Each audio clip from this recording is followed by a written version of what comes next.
This episode of The Critical Thought represents the starting point of educating the public about Jehovah's Witnesses and relationships. And we invite you to join in the discussion by adding your experience in the comments below. You're listening to The Critical Thought, where we challenge our listeners to use critical thinking when examining the teachings of Jehovah's Witnesses. Hi, this is Lady C. I'm just here to talk about Jehovah's Witnesses and relationships. We receive a lot of email correspondence about relationships. Individuals that have met their soulmate, as it were, but they're not one of Jehovah's Witnesses, and the Jehovah's Witness is like giving them an ultimatum about, well, you have to become a witness or we cannot continue in our relationship. But I want to talk about what the relationship is like when both individuals are in the organization, to kind of give you a framework of what you're dealing with to understand what everything is all about. Okay?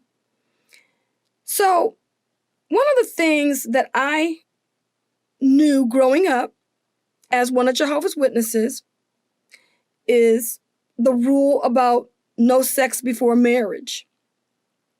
Because that's one of the biggest things that will get a young person sitting in the back room in a judicial meeting quicker than anything.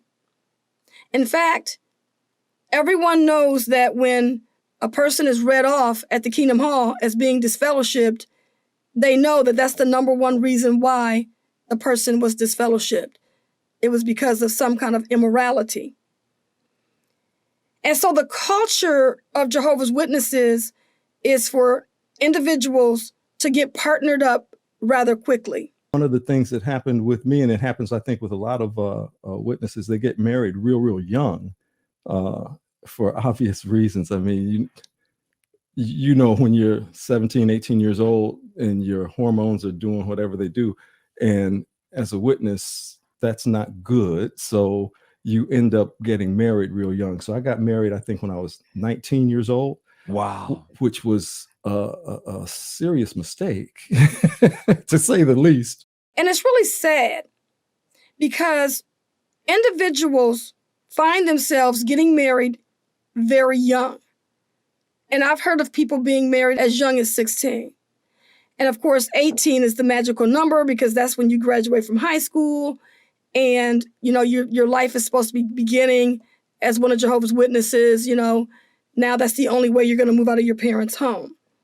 Because I do know that for Jehovah's Witness women, if they move out of the house and they're not married, Jehovah's Witnesses are going to accuse them of getting in trouble. Or they're going to say, oh, if you move out of the house and you're 18 and you're not married, you could get in trouble. So that's one of the things that people don't do a lot. The only time a person moves out and they're 18 and they're not married is when they're going to serve where the need is great.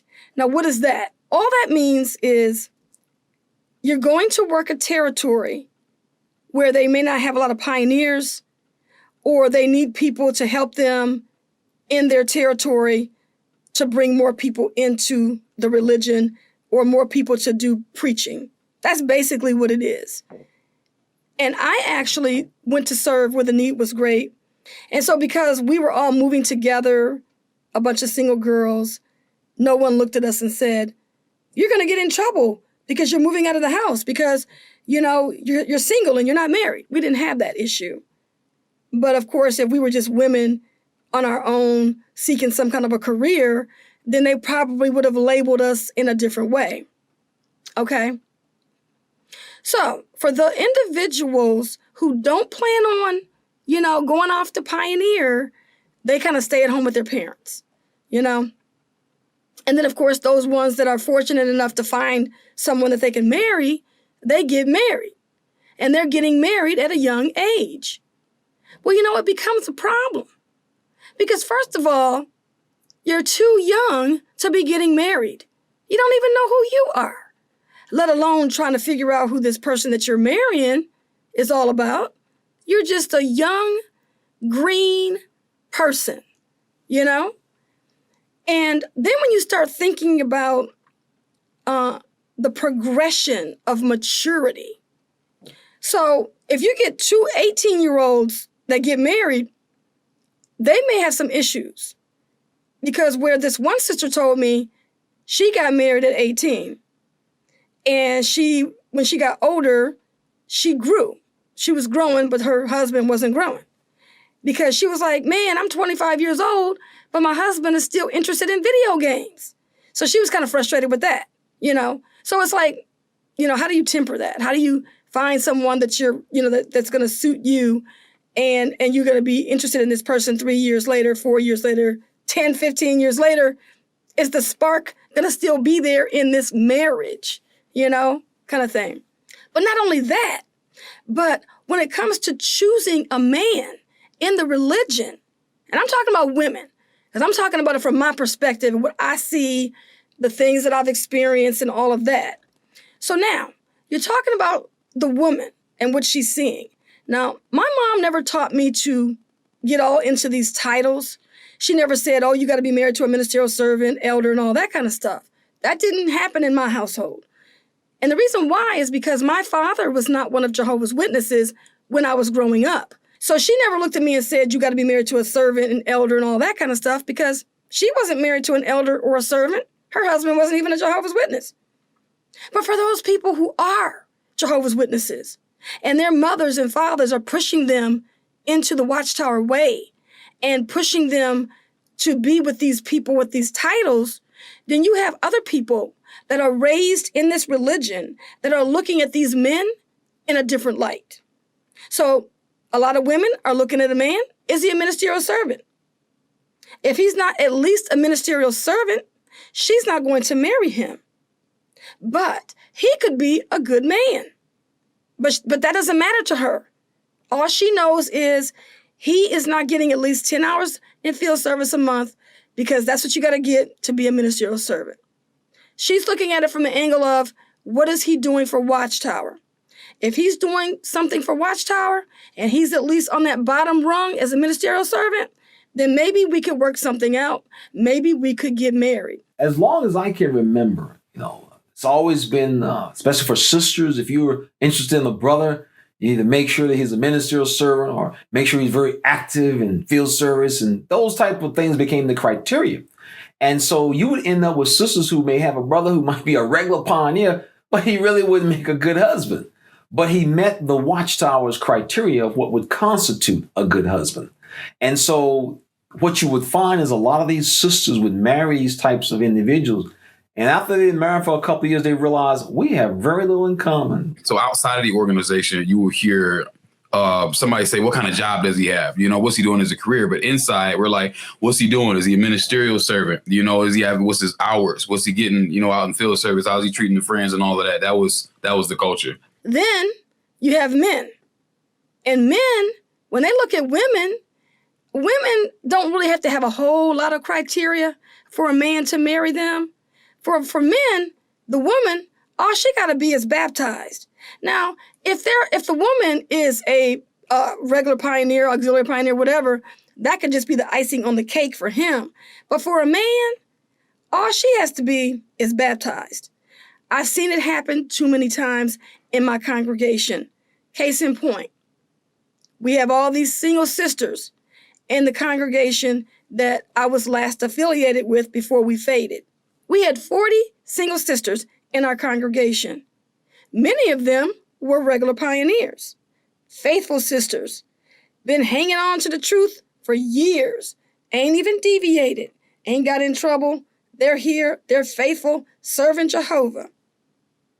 But the man in the congregation, he looks at the sisters, not what he wants. He doesn't choose any of those women. But then there's this one sister, several sisters in our congregation. They're studying with one of these regular pioneers, and they get baptized. 6 months later, walking down the aisle. And then some brothers take the complete opposite approach, as can be illustrated in the following experience an excerpt that was taken from an interview with a single Jehovah's Witness sister. I did hear of a time where there was a brother that was visiting my hall, and during the meeting, I didn't comment. And the brother that was visiting, he had seen me, and he had interest in me visually. So visually, he found me attractive. But because I didn't comment at the meeting, the sister that he was visiting, he told her, because she was going to introduce us after the meeting, but he later told her no, because I can see that she's not very spiritual because she didn't comment at the meeting. So this is the kind of issues that Jehovah's Witness women face all the time. And it's a numbers game. It's all about the numbers because there's not that many men in the organization. And so, of course, for women, it's really frustrating and stressful because it's very hard to find someone. And so you got these titles and these men, that don't have these titles, it's kind of hard for them too. Because just because a man is not a ministerial servant doesn't mean that he's not a good man. But the religion itself makes him feel so worthless, makes him feel like he's not really pulling his end of the bargain. He's not really doing a lot. Then you get these women that, let's say there's a group of people, they hang out together and everybody gets married. And now it seems like all of the Jehovah's Witnesses, the men are moving through the ranks.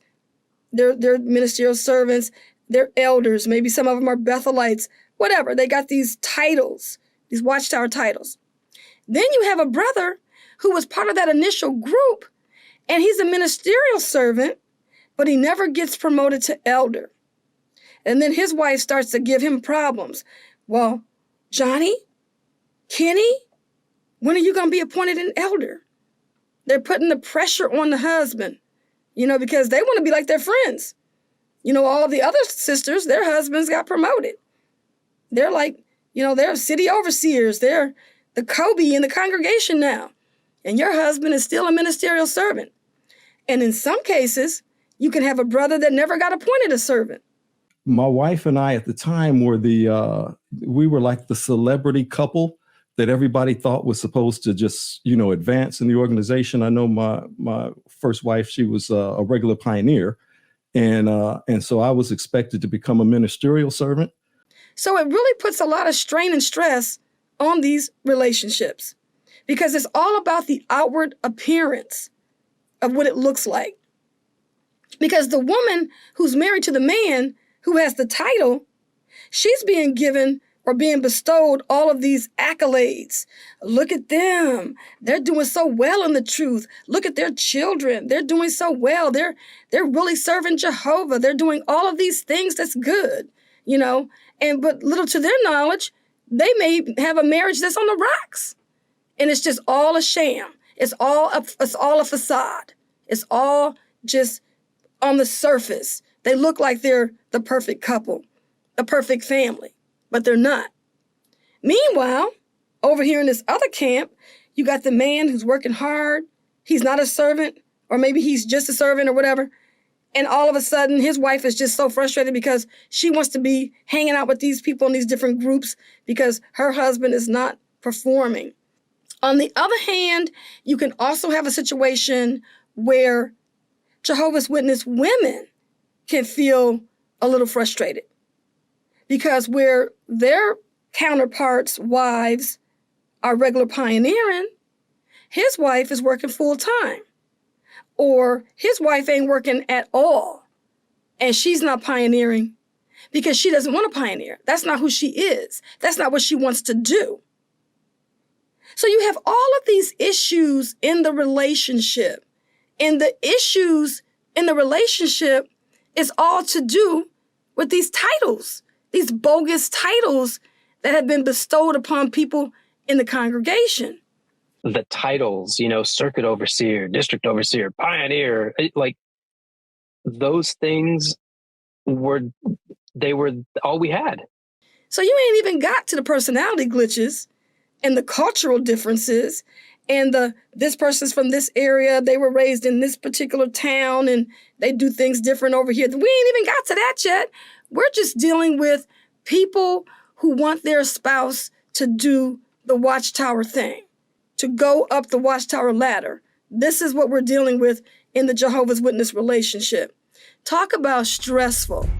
In the next episode, we will feature several couples discussing their courtship and marriage during the time they were active members in the Jehovah's Witness community.